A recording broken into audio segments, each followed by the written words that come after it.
we're born embodied, okay, like ensouled. So there's a feeling self called the golden ball or the princess, symbol for the feminine, like the being, the feminine. So the being, like the moon, the yin, the being, this feeling of being calm with them, at home with them. It calls the feminine for some reason, like the moon and the sun meaning masculine and feminine, the moon meaning feminine.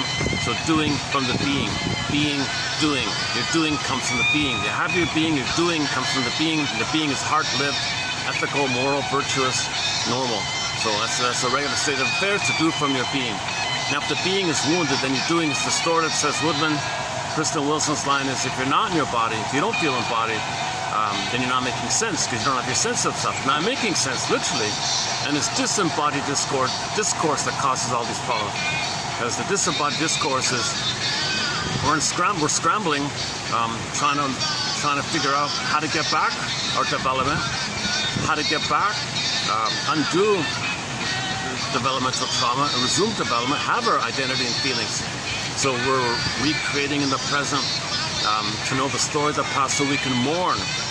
So we got to interpret our behavior and make inferences and piece together like a detective that what we're doing in the present is additions, theatrical living in a sense, that we're trying to symbolically recreate something that comes from the template. From the template, we go by the template. So in the present, we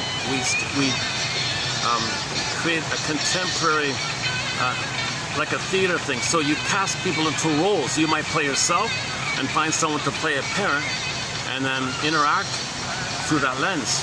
So if the parent was rejecting, you see and expect and misuse the situation, coax the situation, manufacture, orchestrate the situation, whereby in the end you felt rejected the way you were rejected. That's familiar, that's your capsule, that's your cocoon, that's so familiar. So you want to interpret by observing now what you're doing as a reflection, as above, so below. So what you're doing in the repetition compulsion is a reflection of the below, as above, so below. So we talked a fair bit about this in many of the videos here. So that's a major topic in our collection. Paul Levi Russell, we recently completed a 4-video special run on the work of Paul Levi Russell, just specifically on, he did 3 topics: repetition compulsion, the BPD phenomena, and affect.